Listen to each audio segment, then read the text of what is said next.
নমস্কার শ্রোতা বন্ধুরা, গল্প মন্থনের আসরে সবাইকে সাদর আমন্ত্রণ।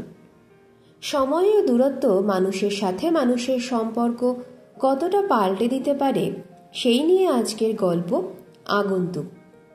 আমাদের ভীষণ প্রিয় প্রখ্যাত লেখক মানিক বন্দ্যোপাধ্যায়ের লেখা আজকের গল্প আগন্তুক।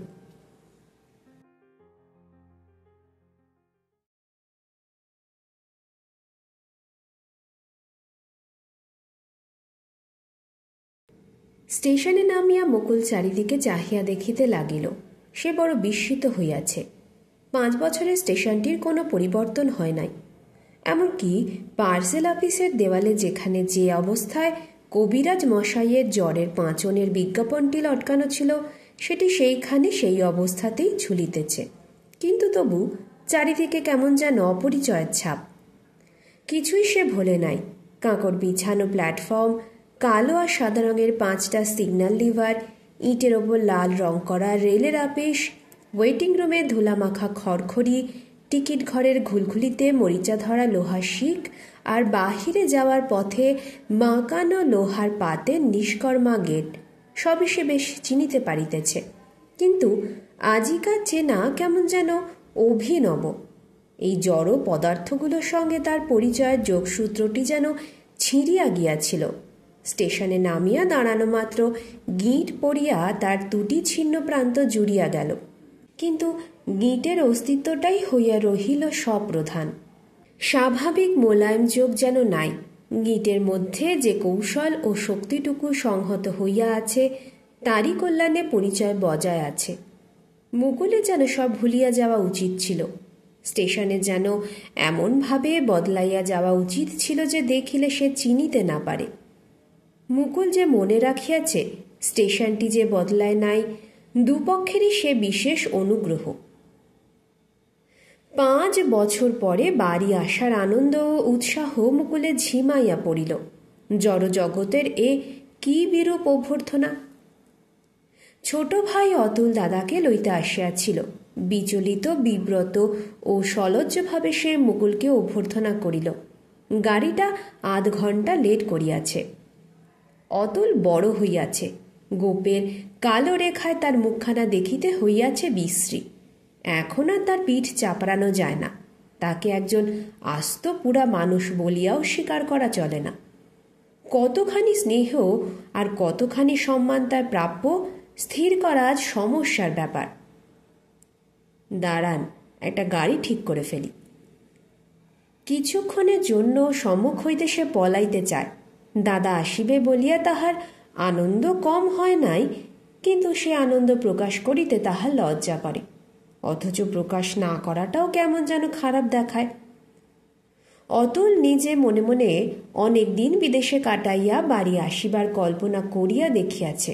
সকলে আনন্দে উচ্ছ্বসিত হইয়া উঠিবে, চারিদিকে হৈ হৈ সমারোহ লাগিয়া যাইবে, এমনই একটা অভ্যর্থনার আশাই মনে সবচেয়ে প্রবল। মুকুলও নিশ্চয়ই ওই রকম কিছু আশা করিতেছিল। আশা পূর্ণ না হইলে ওর মনে ব্যথা লাগিবার সম্ভাবনা। অথচ একটু সংক্ষিপ্ত সলজ্জ হাসি ছাড়া দাদাকে সে কিছুই দিতে পারিল না। দাদা নিশ্চয়ই এই ভাবিয়া মনে মনে দুঃখ করিতেছে, এমন পর হইয়া গেছে তার ছোট ভাই যে তাকে দেখিয়া ওর এতটুকু আহ্লাদ হয় নাই। মুকুল বলিল, চল, আমিও যাচ্ছি। অতুল মুখের দিকে তাকায় না, ডান পাশে একটু আগে আগে চলিতে থাকে। মুকুল জিজ্ঞাসা করিল, বাড়িতে কে কে আছে রে অতুল? সবাই আছে। পরশু ছোট মাসিও চারু দিদি এসেছে। গোপাল এখনো কাজ করে? গোপাল মরে গেছে। মরে গেছে বলিস কি? কবে মরল? 8 বছর মরেছে। বিয়ে করবে বলে দেশে গিয়েছিল, সেখানে কলেরা হয়ে না কি হয়ে মারা গেল। মুকুল আরও দমিয়া গেল। গোপালের জায়গায় আর একজন চাকর কাজ করিতেছে ভাবিতে কেমন যেন অশান্তি বোধ হয়। অমন চাকর আর পাওয়া যাইবে না। বিবাহ করিতে দেশে গিয়াছিল। এই 5 বছরে গোপালের আগের বউও তাহলে মরিয়াছে। লাজুক গেঁয়ো বউয়ের অমন একটি টাইপ সহজে চোখে পড়িবে না। গাড়িতে মাল তোলা হইলে তাহারা উঠিয়া বসিল। পটলির বিয়েতে কি গোলমাল হয়েছিল রে? অতুলের সংকোচ অনেক কমিয়াছে। ছর্দির বিয়ের কাণ্ড সে ভয়ানক দাদা, আর একটু হলে মারামারি হয়ে যেত। কেন? কুমুদবাবুর একজন বন্ধু বরযাত্রীদের মধ্যে ওই লোকটাই ছিল সবচেয়ে পাজি। বেনুদিকে ধাক্কা দিয়ে সরিয়ে এসে ছর্দিকে দেখতে গিয়েছিল। বেনুদির বাবা তাকে এই মারে তো সেই মারে, রাগের চোটে কাছাই খুলে গেল। অল্প অল্প শব্দ করিয়া অতুল একটু হাসিল। মুকুল গম্ভীর মুখে বলিল, দেখতে দিলেই তো হতো পটলিকে, তখনও সাজানো হয়নি যে। গাড়ি ঘর ঘর করিয়া চলিয়াছে। ফুটবল গ্রাউন্ডের পাশ দিয়া বাঁয়ে একটা রাস্তা বাঁকিয়া গোলকুয়া চকে গিয়াছে। ওই রাস্তার ধারে হাসপাতাল। ডাকবাংলোটি মুকুল লক্ষ্য করে নাই, ছাড়াইয়া চলিয়া আসিয়াছে। জানালা দিয়া মুখ বাড়াইয়া সেটির অবস্থান দেখিয়া নিয়া সে আবার ঠ্যাস দিয়া বসিল। কুমুদ লোক কেমন রে? স্বভাব চরিত্র ভালো, কিন্তু বড় রাগ। মুকুলের বিরক্তি বোধ হইতে লাগিল। ছেলেটি আপনা হইতে কোনো খবরই দিবে না। প্রশ্নের জবাব যেটুকু বলিবে তাহাও সংক্ষিপ্ত দুর্বোধ্য। 5 বছরের সংসারে এমন কিছুই কি ঘটে নাই যে জানিয়া অতুল আজ আগের মতো বকবক করিতে পারে? অতুল যেন বোবা হইয়া গিয়াছে। বাকি পথটা মুকুল নীরব হইয়া রহিল। বাড়ির কাছাকাছি আসিয়া সে একটু অস্বস্তি বোধ করিতেছে। বিদেশের প্রলোভনের অভাব ছিল না। অনাত্মীয় মানুষের মধ্যে বাস করিতে করিতে তাহার মনের জোরও কেমন যেন কমিয়া গিয়াছিল। সে অনেক অন্যায় করিয়া ফেলিয়াছে, সেজন্য তেমন জোরালো অনুতাপ তার কখনো হয় নাই। কিন্তু আজ মা, বোন ও স্ত্রীর সঙ্গে মুখোমুখি দাঁড়াইবার আগে একে একে সমস্ত কথা মনে পড়িয়া নিজেকে তাহার অসুচি মনে হইতে লাগিল। গাড়ি পাড়ায় ঢুকিয়াছে।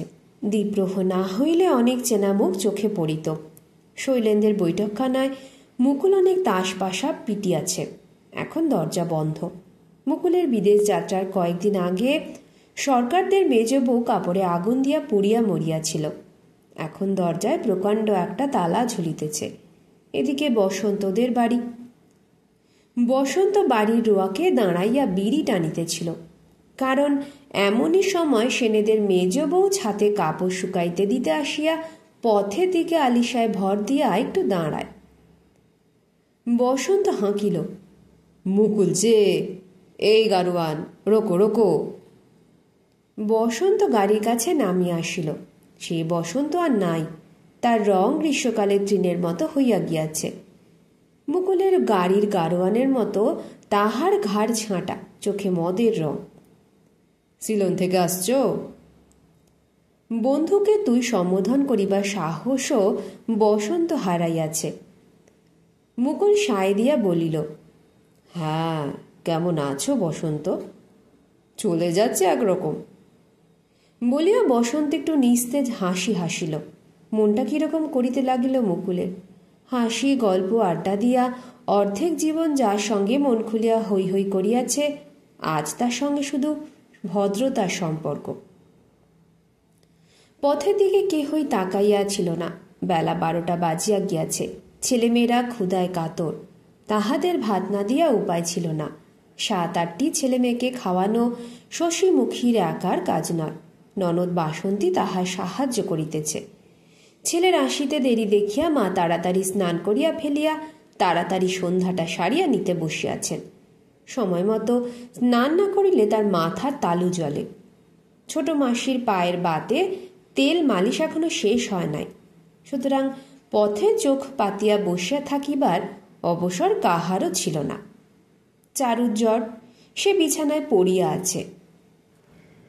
মুকুল উঠানে আসিয়া দাঁড়াইতেই একটা হইচই পড়িয়া গেল। মাসি বারান্দায় পা ছড়াইয়া পায়ে তেল মালিশ করিতেছিলেন। তিনি বলিলেন, মুকুল এলি? বাসন্তী ভাতের থালা নামাইয়া রাখিয়া বলিল, ও মা, দাদা এসে পড়েছে। ছেলেদের মধ্যে বাসন্তীর বড় ছেলে সকলের বড়। মামাকে তার স্মরণ ছিল। আকস্মিক উত্তেজনায় খেপিয়া গিয়া গলা ফাটাইয়া সে হাঁকিল, দিদিমা শিগগির এসো, মামা এসেছে। শশীমুখী রান্নাঘরে গিয়া লুকাইল, কিন্তু সমারোহের রীতি ওইখানেই। ছেলেমেয়েরা খাওয়া ফেলিয়া মুকুলকে ঘিরিয়া দাঁড়াইল না, এখনো তাহাদের পেট ভরে নাই। মাসি সমানে পায়ে তেল মালিশ করিতে লাগিলেন। মা ছুটিয়া নিচে নামিয়া আসিলেন না। চারু জ্বরের ঘোরে যেমন ছটফট করিতেছিল তেমনি ছটফট করিতে লাগিল। স্টেশনে যাওয়ার পরিশ্রমে কাতর অতুল দেওয়ালে ঠ্যাস দিয়া বসিয়া রহিল। বাসন্তী এঁটো হাত সাবধানে ধুইয়া ঘর হইতে একটা চেয়ার আনিয়া রাখিল। মুকুলকে প্রণাম করিয়া বলিল, বসো দাদা। মুকুল বসিলে। হ্যাঁ দাদা, মেম টেম বিয়ে করে আসনি তো? সিলনে মেম কি রে? বাসন্তী অপ্রভৃত হইয়া বলিল, জাহাজে যেতে হয় যে।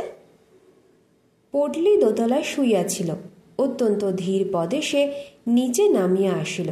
কাছে আসিয়া অভিমান করিয়া বলিল, দাদা এলো, আমায় কেউ ডাকল না। মাসি ঘ্যান ঘ্যান করিয়া বলিলেন, ডাকতে হবে কেন? তুই ঘুমোচ্ছিলি নাকি? একটুখানি মাথা হেলাইয়া পটলি বলিল, ঘুমোচ্ছিলামই তো, দয়া করে আমায় ডাকলে অপরাধ হতো। মুকুল আবার বিস্মিত হইয়াছে। এই যেন সে পটলি নয়, আর কেউ। ইহার পিঠে তখন সাপের মতো বেনি দুলিত, দুই হাত বুকের কাছে বই ধরিয়া স্কুলে পড়িতে যাইত। বেতসলতার মতো চেহারা ছিল রোগা লিকলিকে। হাঁটিবার পরিবর্তে সারা বাড়িও ছিটকাইয়া বেড়াইত।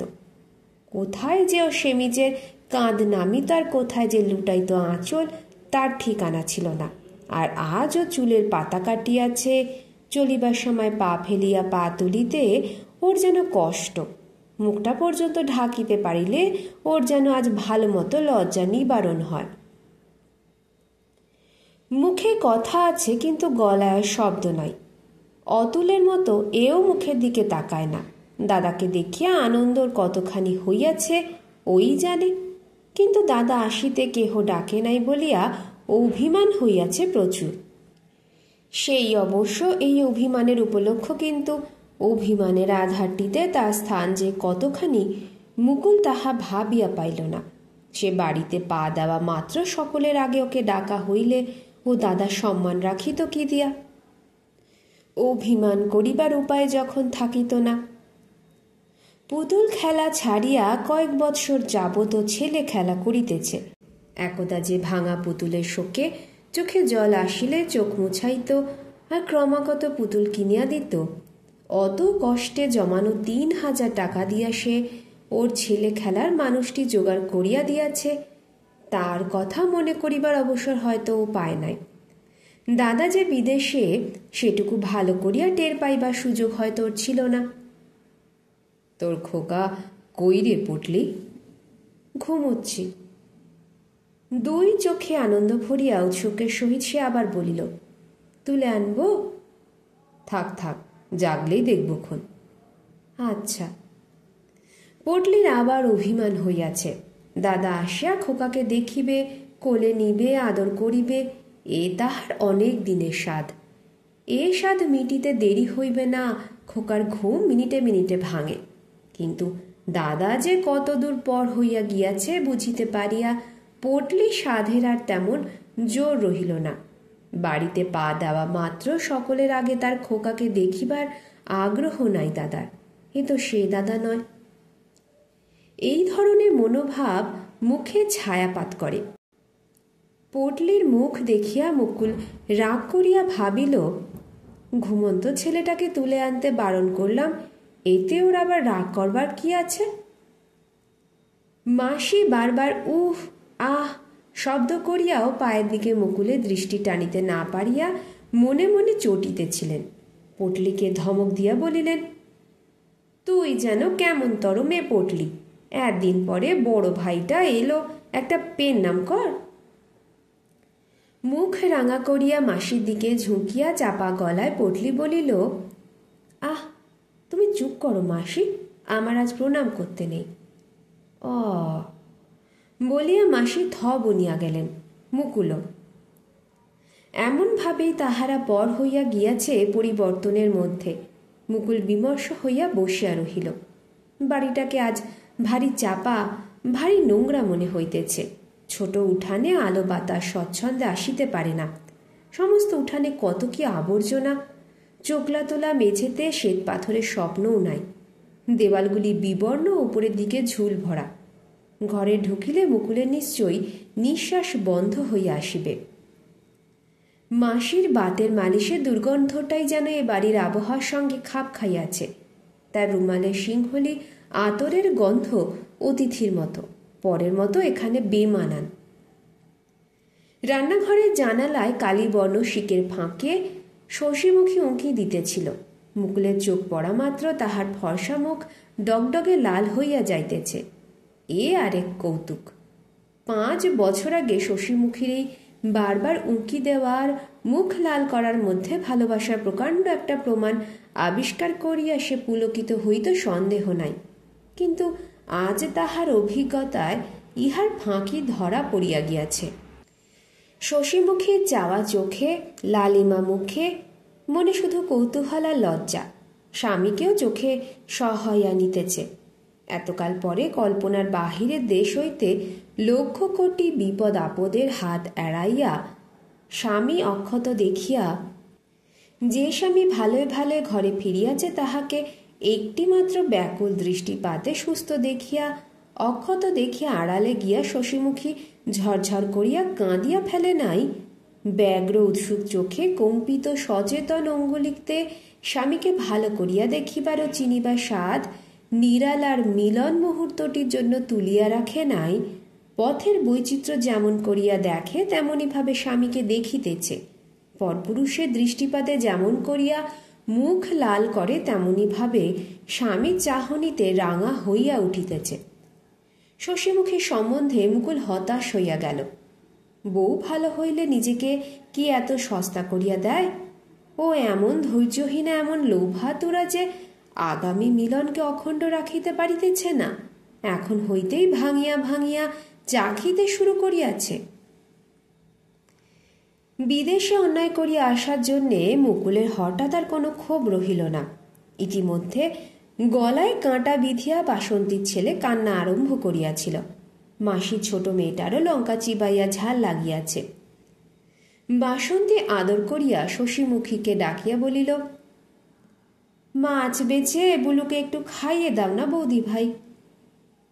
মুকুল শুনুক, বুঝুক যে শশীমুখীর সঙ্গে সে বরাবর এমনই মধুর ব্যবহার করিয়াছে, কদাচ কলহ করে নাই।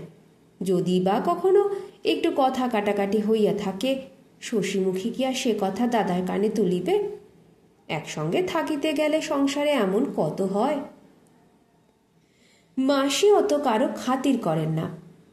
ওকে মাছ বেচে দিলেই হবে বৌমা, মেয়েটা দিকে ঝালকে সারা হয়ে গেল যে। বাসন্তী বলিল, বৌদি এক হাতে কজনকে খাওয়াবে মাসি? মাসি বলিলেন, তাই বলে মেয়েটা চেঁচিয়ে মরবে? ঝাল লাগলে জল পাবে না একটু? বাসন্তী বলিল, ওই তো রয়েছে গেলাসে জল, খেলেই পারত। শুনলি মুকুল, ওর অত বড় ছেলে কাঁটা বেছে মাছ খেতে পারে না, আর ওই এক রত্তি মেয়ে গেলাস থেকে আপনি জল খাবে? মাসি তুলনাটা শোনো দাদা, মাসির মেয়ের চেয়ে খোকা যে 1.5 বছরের ছোট। সবটাই তার নিজের অপমান।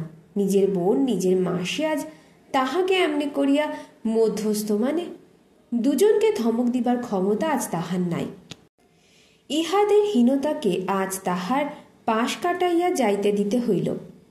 শশীমুখীর পিঠে চাবি যে গোছাটা এক পরল কাপড়ের নিচে চাপা পড়িয়া গিয়াছে, অমনি লোহা চাবি দিয়া এতকাল পরে আজিকার বিশেষ দিনটিতে ভাগ্য একে একে তাহার আপনজনের হৃদয় সিন্দুক খুলিয়া ভিতরে জঞ্জাল দেখাইতেছে। মুকুল যত স্নেহ দিয়াছিল তার খানিক হইয়াছে রূপার টাকা, খানিক ধুলা আর খানিক আটকানো ভ্যাবসা বাতাস। মুকুলের মনে হইল দেশে সে সত্য সত্যই বেড়াইতে আসিয়াছে। খানিক পরে মা আসিলেন। মন্ত্রগুলো কি বলে উঠতে পারি? যত তাড়াতাড়ি করতে চাই তত সব জড়িয়ে যায় জিভে। কি রোগাটাই হয়ে গেছিস মুকুল, এমন ছিঁড়ি তুই কি করে করলি? প্রণামোদ্যত ছেলেকে মা মুখে জড়াইয়া ধরিলেন, কাঁদিয়া বলিলেন, সোনার বরণ কালি হয়ে গেছে। গায়ে মাথায় পরম ব্যাকুলতার সঙ্গে হাত বুলাইয়া বুলাইয়া মা ছেলেকে চিনিয়া নিতে লাগিলেন। তাহার রত্ন ছেলে, তাহার সোনার চাঁদ ছেলে। পাড়ায় এমন ছেলে নাই, শহরে এমন ছেলে নাই, দেশে এমন ছেলে নাই। মার ভালোবাসা সহ্য করিবার বয়সও হৃদয় মুকুলের ছিল না। নিজেকে সে মুক্ত করিয়া নিল, চেয়ারে বসিয়া বলিল, তোমার শরীরও তো ভালো নেই মা।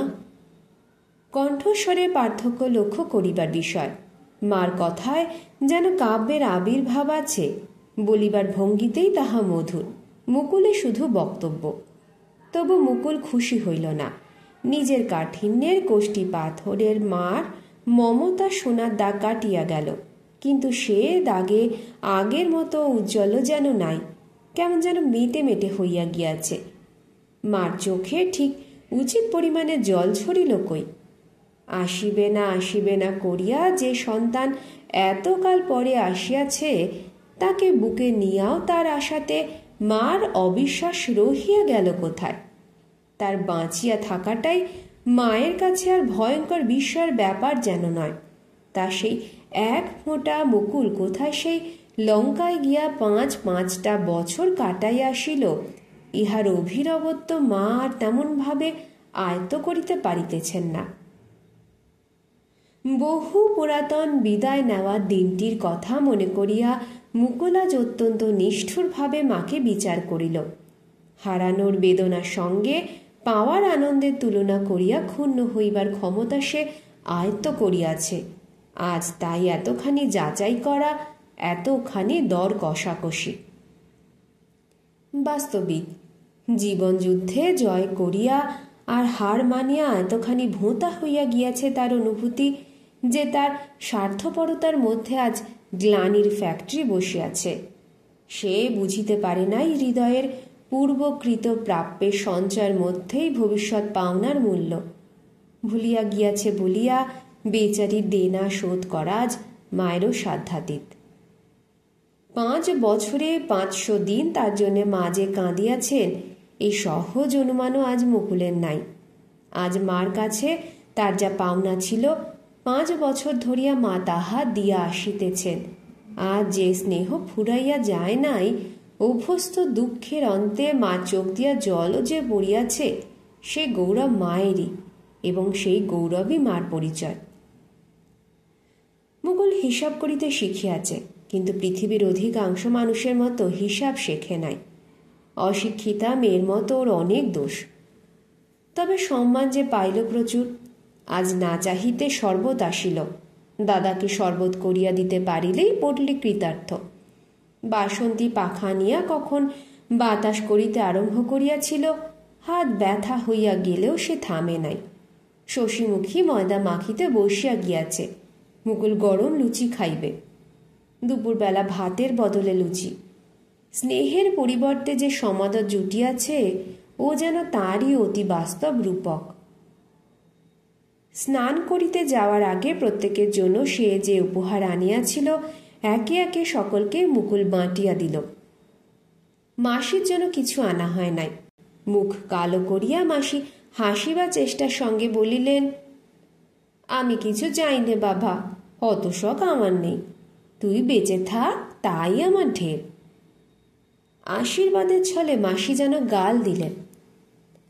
মাসি একটু আড়ালে যাইতেই মা মুকুলকে বলিলেন, ওকে একজোড়া কাপড় দিস। মুকুল বিমর্ষ ভাবে বলিল, দেব। বেশি দামি নয়, সর্বদা ব্যবহারের জন্য 2-3 টাকা জোড়ায় কাপড় দিলেই হবে। তাই দেব।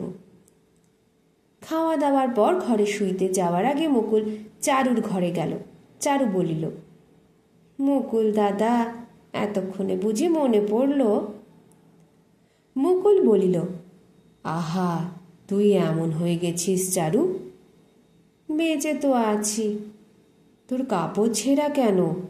এমন নোংরা বিছানায় তুই শুয়ে আছিস কেন? আস্ত কাপড় কে দেবে বলো? বসো না মুকুল দাদা। না, কাপড় ময়লা হয়ে যাবে। এক বোন সুখে আরেক বোন দুঃখে পর হইয়া গিয়াছে।